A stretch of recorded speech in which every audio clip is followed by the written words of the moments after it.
Refreshed, revamped, rejuvenated? No matter how you spin it, Adrian Autry's group feels different this season.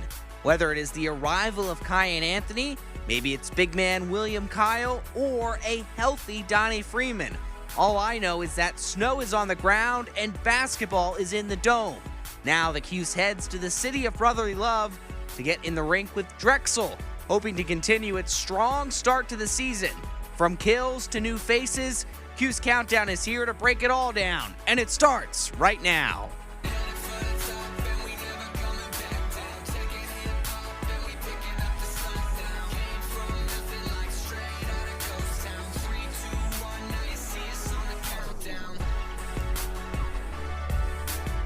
Welcome into our CitrusTV studios. AJ Myers joined alongside Ben Chadwick and Milo Hoffman. Basketball season is back in Syracuse. That's exciting, and Syracuse is going down to Philadelphia, a great city, I might add, and I might be adding that throughout tonight's show. But it's Syracuse and Drexel Saturday afternoon in Philly. Guys, how excited are we for basketball season? So excited, especially after watching the entire football season. I don't think I've ever been more excited for Syracuse basketball. I feel like I'm just drained out after watching that football season. I feel rejuvenated now for hoop season. I said it earlier, rejuvenated, revamped, however you want to spin it. It does feel a little different this year for Adrian Autry's group. And the reason that it feels so different is that in the Orange's first two games of the season, they put up 123 points, something we did not see last year, Ben, especially when they played those lesser opponents. It was a struggle. This year, not the same. They definitely struggled last year, AJ. And look, I'm excited about this Syracuse team as much as the next guy, and I don't want to be a Debbie Downer here, but last year's struggles shouldn't lower the standard for this year's schedule, if that makes any sense. Okay. I mean, they struggled against those teams last year. All they're doing now is just what they should be doing against these teams like Binghamton and like Delaware State. If you had a ranking, an AP poll for the worst 25 teams in the country, I think both of those teams would be on it. They knew what they were doing scheduling these two games, and they won them handily like they should have.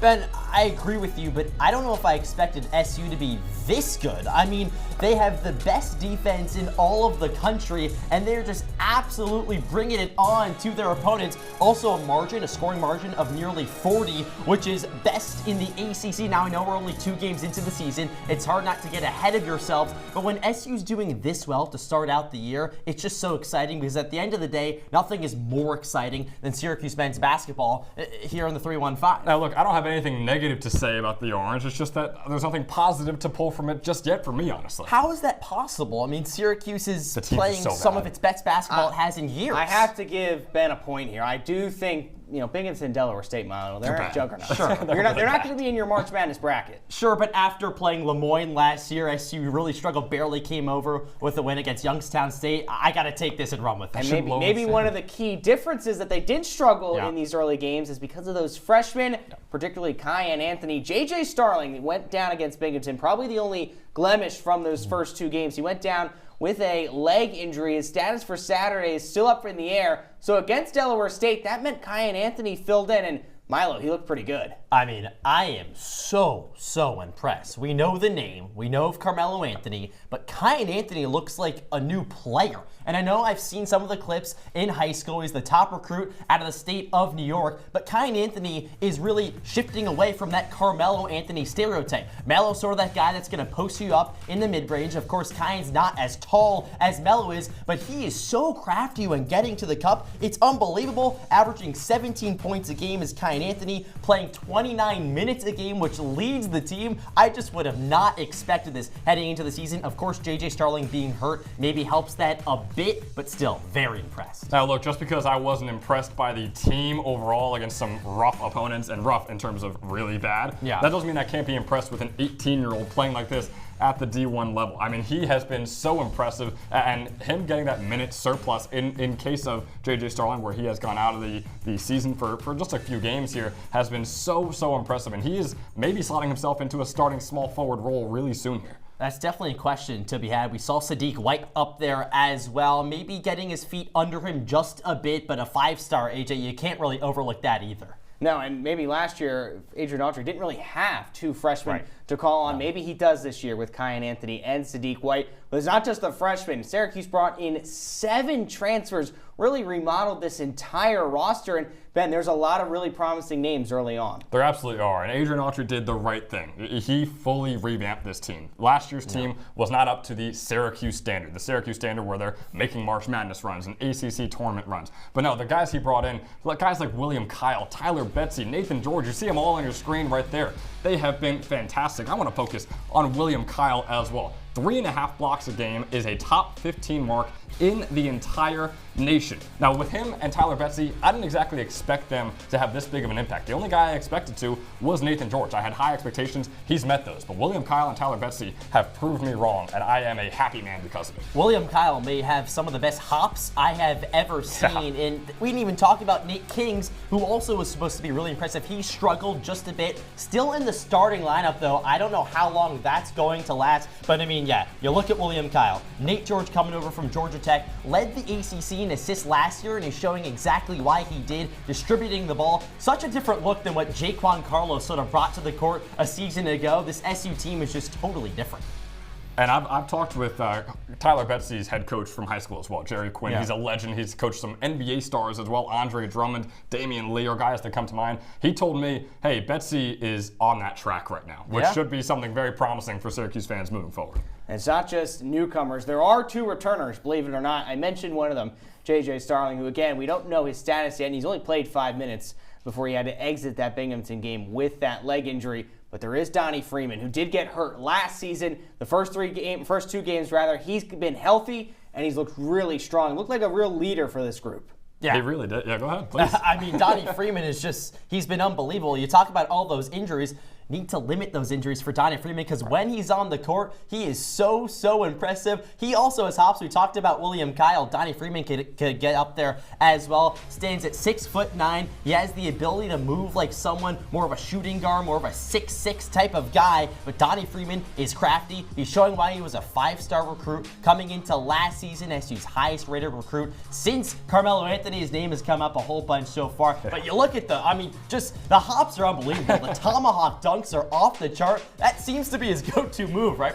Unbelievable. It absolutely is. We see J.J. Starling on our screen right there, too. Not a lot to go off of, right? He's played 3 minutes of their 3 games so far, so can't really break him down a ton. Keeping it with Donnie Freeman, though, last year, this was a guy that was all tools and no production, right? He came in as a 5-star recruit. Everyone was very excited about Donnie Freeman. Well, guess what? He's figured it out. He has conquered the mental aspect that he had to conquer last year. He didn't. This year, he is confident, driving to the paint. He knows who he is. That 6'9", 200-pound athletic frame. I mean, he is a monster, and we're seeing that 5-star come to life this year with Syracuse. Milo, how much pressure is on Donnie Freeman, J.J. Starling, because they're the 2 returners on this group? It's a very good point, and now most of the pressure is on Donnie Freeman because J.J. Starling is not playing. I still think it's J.J. Starling's team. I still think it's J.J.'s, program to sort of run from the playing standpoint. Of course, Adrian Autry, the head man, but Donnie Freeman is feeling the pressure, and he's dealing with it well right now. He has aspirations of being a first-round pick, and there's no other, he has to play well in order to make that happen. It's the bottom line. But I think what we've seen from these first couple of games kind of proved to us that not all the weight falls on J.J. Starling and Donnie Freeman. Some of it falls on Kyan Anthony now and William Kyle now. These guys have showed up, so now they take on some of the responsibility. All right, well, we broke down all the nuances and returners with this roster. On the other side, we're going to talk about how well this defense is played, and we're going to explain what a kill shot is. Don't go anywhere. Cuse Countdown is back after this.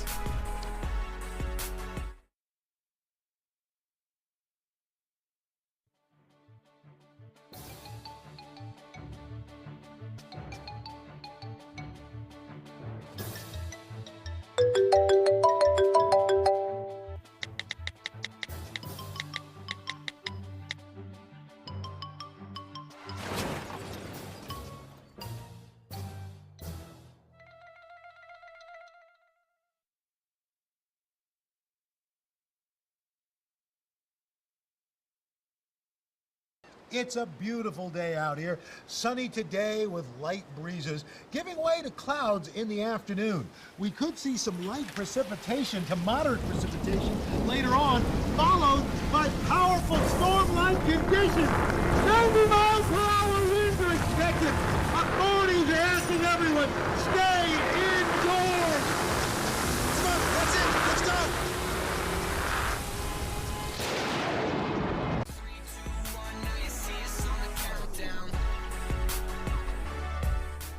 Welcome back into our CitrusTV studios. AJ Myers joined alongside Ben Chadwick and Milo Hoffman, getting you ready for Syracuse and Drexel. Have either of you guys ever been to Philadelphia? Of course, I live in central New Jersey, so all the time. I actually have not walked in Philadelphia. I've driven through it, but I haven't actually been in Philadelphia. Well, if there's one thing a Philly sports fan loves, is a little toughness, a little grit, loves defense. So they're really going to enjoy this Syracuse team because, Ben, they played some really inspiring defense early on so far. And we mentioned it before. I mean, this is the #1 scoring defense in the entire country right now, Milo, allowing 45 points per game. They have been fantastic. And I do not want to be the Debbie Downer again, but I am sorry. We have to remind ourselves who they've played in these first 2 games. According to Ken Palm's offensive ratings, these are 2 bottom 25 teams in the country in terms of the offense, Binghamton and Delaware State. I am very happy with what I've seen from the defense so far, but I'm not going to believe anything until I see it in Vegas against teams like Houston and Kansas and Tennessee. But you're given the material that we've got. We're given the 2 games that SU has already played. How can you not be happy about this SU defense? And it's not just that they have the best scoring defense in the country. It's that the on-ball defense has been unbelievable. Not only is Nate George impressive, scoring the ball and assisting the ball, he's impressive at picking up the full court press and really trying to wreak havoc and come up with these steals. The difference between this year and last year is pretty insane, as you just saw. Of course, just 2 games in SU's defense last year was pretty abysmal. So really anything's going to be a plus. So in basketball, guys, do you know what kills are in basketball? No. I have What? no idea. Well, for that, we got to do some investigating. Oh my goodness. Kill? What are we?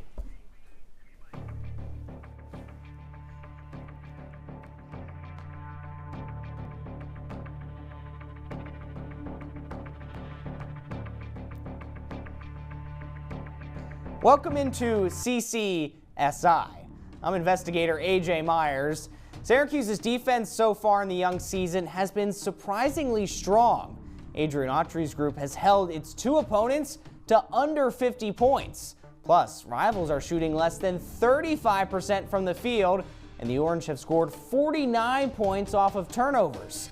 So why do I need the sunglasses on for this? Well, just a year ago, Syracuse gave up the 2nd most points in the ACC per game, and opponents shot 45% from the field. The 3-point line was a jarring 34%. So what on earth changed?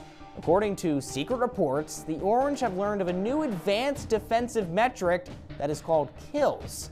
Yes, we're still talking about basketball. To find out what this means, we first investigated the obvious suspect, head coach Adrian Autry. But he did not show his cards.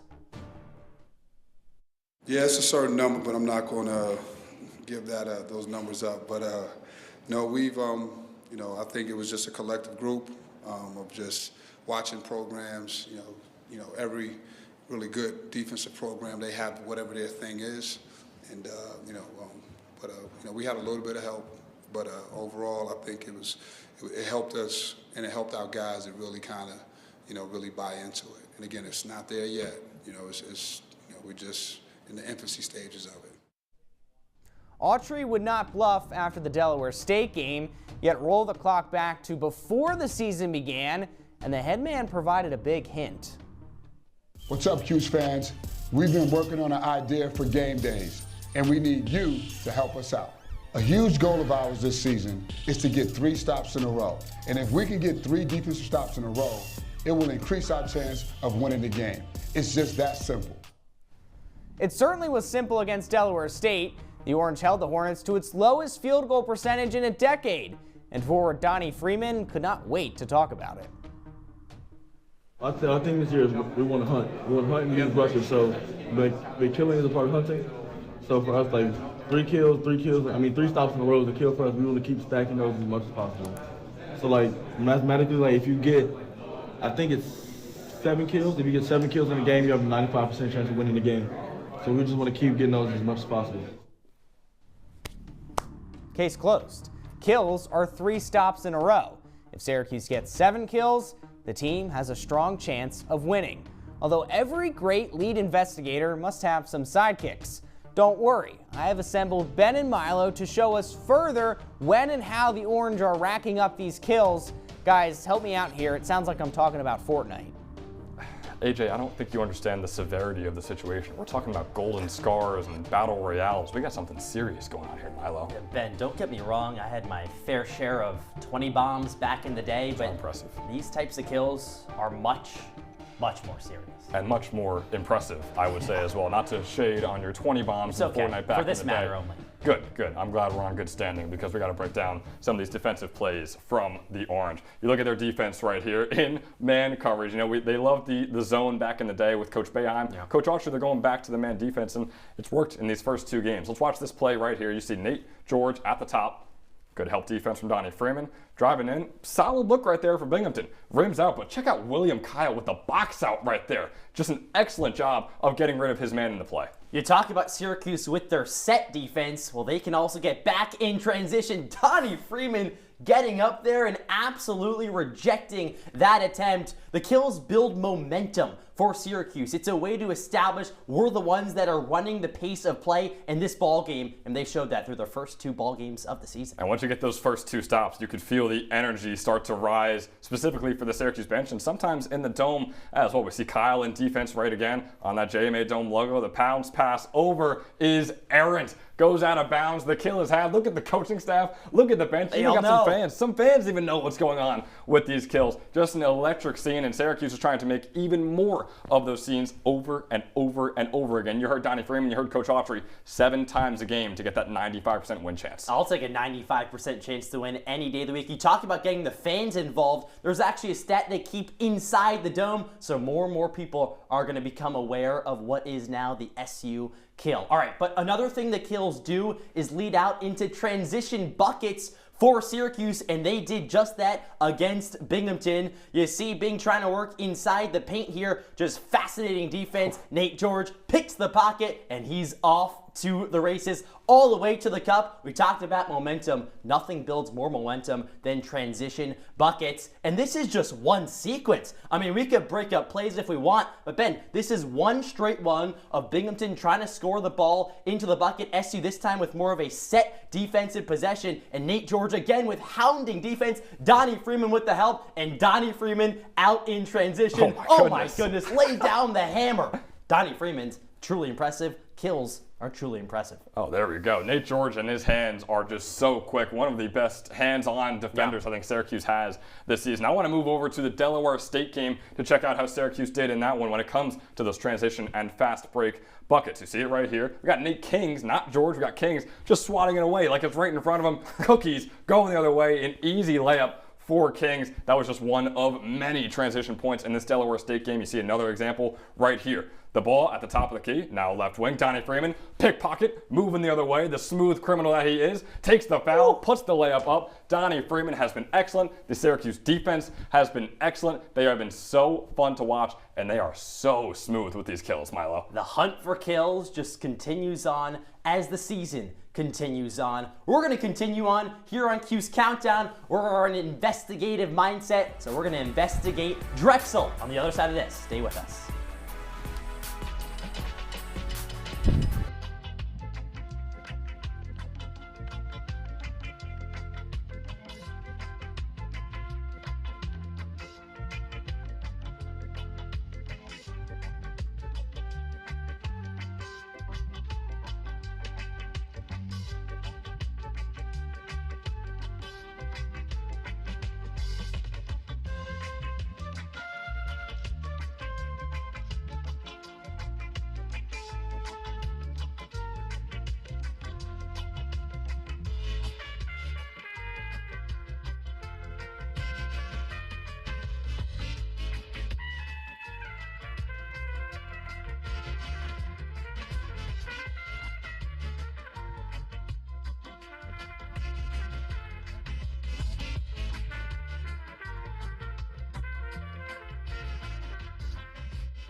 Back inside our Citrus TV studios for Cuse Countdown, getting you ready for Syracuse and Drexel. AJ Myers alongside Ben Chadwick and Milo Hoffman. Guys, I think you looked really good in the sunglasses. I kind of wish we kept them on. Why are they not on my face right now? I'm pretty disappointed. Agree. I always feel just so much cooler with sunglasses on. I need to rock them more outside of the studio. Well, it hasn't been too sunny for Drexel so far this season. They opened the season with a win against fellow Philadelphia foe in Widener, but then they had 2 consecutive losses, Ben, and you got to wonder how talented this Dragons team is. Yeah, they played some mid-major opponents, Milo, and they put up respectable performances against them. That's really all there was to it. Like, Drexel is between that sort of mid-major to low-major type of team. So when they play some mid-major teams like Colgate and St. Joseph's, there's not much more you could ask. Against St. Joseph's, an 11-point loss. Against Colgate, a 7-point loss. But the problem is, giving up an average of 83 points to those two teams is pretty worrisome, because St. Joseph's and Colgate are about average offenses in the grand scheme of things. When it comes to Syracuse, though, they're a big jump up from that. Yeah, you talk about that St. Joseph's game. They actually led at halftime, 37-34, and then blew that lead. Yep. And then against Colgate, they were down 19 at halftime and somehow made it a single-digit ball game at the end. So sort of both ends of the spectrum early on for Drexel. They're an interesting case, right? We don't really know what they bring to the table, so I'm very curious to see how Syracuse handles them. It'll be very interesting to see as well. And I mentioned the kind of mid-major and low-major things that Drexel's dealing with, but we'll see how they fare against the Orange, which we'll get to later. So we really hyped up Syracuse's defense. Are there anyone on Drexel, Milo, that could potentially cause Adrian Autry's kills and defense and all this defensive metric stuff that Autry's been talking about? Could any of that be problematic against Drexel because of the offensive threats they have? Yeah, Drexel definitely holds a couple players that, hold a lot of skill and can get up and put the ball in the bucket. Shane Blakeney is one of the main guys that can get up and score the ball into the hoop. He leads the team with 14 points a game. He's shooting 9 of 20 from three-point this season. Last year, Blakeney was a 6th man coming off the bench, so he sort of earned his role with Drexel. And then you got Kevon Vanderhorst averaging 10 points a game, and Josh Reed also in 10 points, averaging 10 points a game. So yes, Ben, they've got a couple of people that can really score the ball in the bucket. Well, the thing for me is, you mentioned it, Shane Blakeney, he had 24 points and 7 threes against Colgate, and they still lost. So what they need from Blakeney is for him to put up a similar performance, and then they need Vanderhorst to put up one of his career-high performances, and then they need Josh Reed to put up one of his career-high performances. A lot of things have to go right for the Dragons in this one. But Blakeney, he's been solid. These guys have been solid, but they need to be on their A game in this one, Milo. It's going to take a village, right? And this is obviously Drexel's biggest challenge of the season to this point. So these 3 players you see on your screen are really going to have to come through to take this victory. Our first marquee matchup of the basketball season was an easy pick. Where else could we start other than Kyan Anthony? The freshman has shown in the first 2 games that the last name is not too much, averaging 17 points and maybe making 2nd consecutive start in Philly Saturday. On the Drexel side, it's another simple choice with guard Josh Reed. The sophomore is showing no slump so far, averaging 10 points a game. Now Reed could be staring down Anthony in his hometown city. For more on the guards, we send it to Ben and Milo for our first marquee matchup.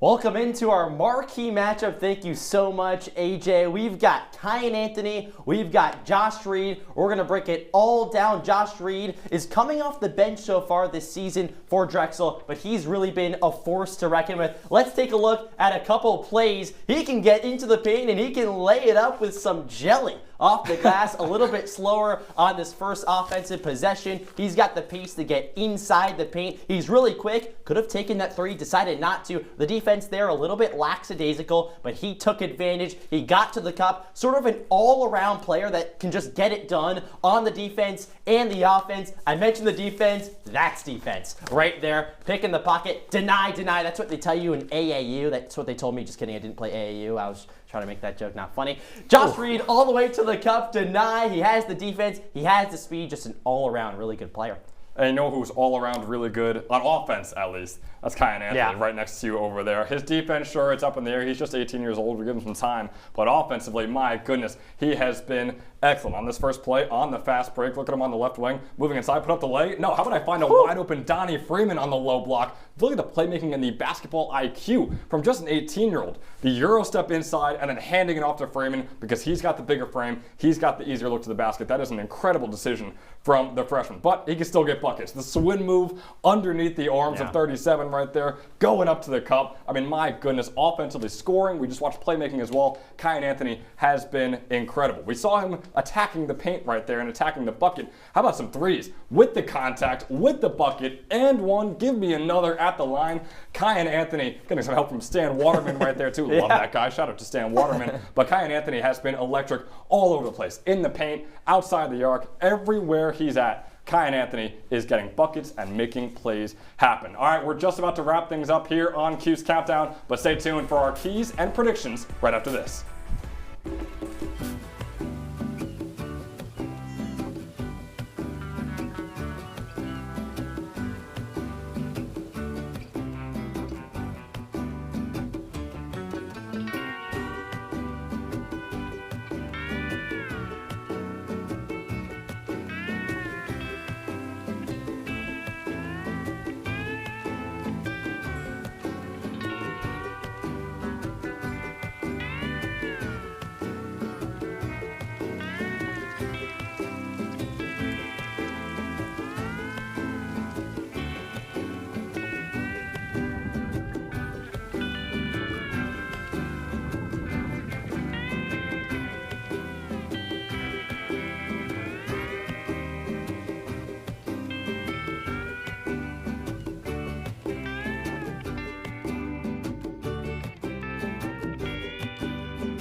Closing up shop here on Cuse Countdown, AJ Myers alongside Ben Chadwick and Milo Hoffman. We've broken down Syracuse and Drexel. Let's take a look at the rest of the Orange schedule after this trip in Philly. Milo, anything jump out to you? I mean, you play Drexel, you play Monmouth, and then you play #1 Houston, followed by #25 Kansas. Then they're either going to have a game on the 26th or 27th, depending on how those first two games of the Players Era tournament goes. But oh my goodness, you go from Drexel and Monmouth to the #1 team in the country, Ben. I don't know how SU's going to handle that. Well, let's be real. They're cruising through these next two games. I don't want to give away my prediction. Oh, what am I going to pick against the Orange? They're cruising through these next two games. It all comes down to Vegas. You got the best team in the country, a couple other of top 25 teams as well in Kansas and Tennessee. For me, if Syracuse walks away from Vegas with just one win under its belt, I would consider it a huge success for the Orange.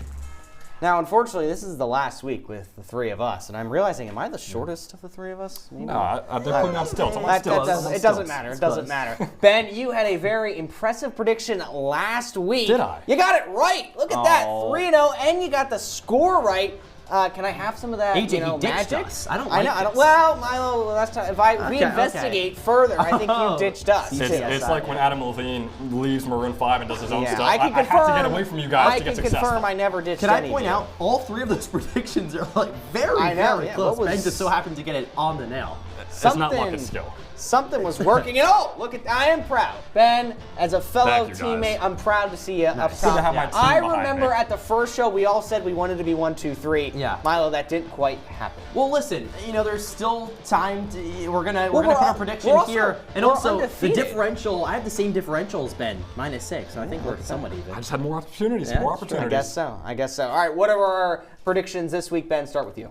85-62, Syracuse is winning this one. Let's not tease anything here, Milo. Let's not, Drexel's going to put up a game. They're not. This is going to be an easy win for the Orange. I talked about the pace earlier as well. I don't care if Syracuse puts up a shot once every 24 seconds or it's a fast break game the entire time. Syracuse is winning this game handily. I'm not really worried for the Orange at all. Yeah, and it's a must win, right? I mean, you're going into Houston over in Las Vegas first. I know you got Monmouth. SU takes it 76-53 down in Philadelphia for their first road victory of the season. Winning on the road is very important. Got to get off to a hot start. Certainly is. I agree with you three. Hopefully we can keep our perfect records alive here for this one in the city of brotherly love. I got Syracuse 86. I had to take a quick look. Drexel 61. I think it's another not questionable, comfortable win for Adrian Autry's group. And Orange Press Pass will be here after the game to break it all down. So don't miss any of that.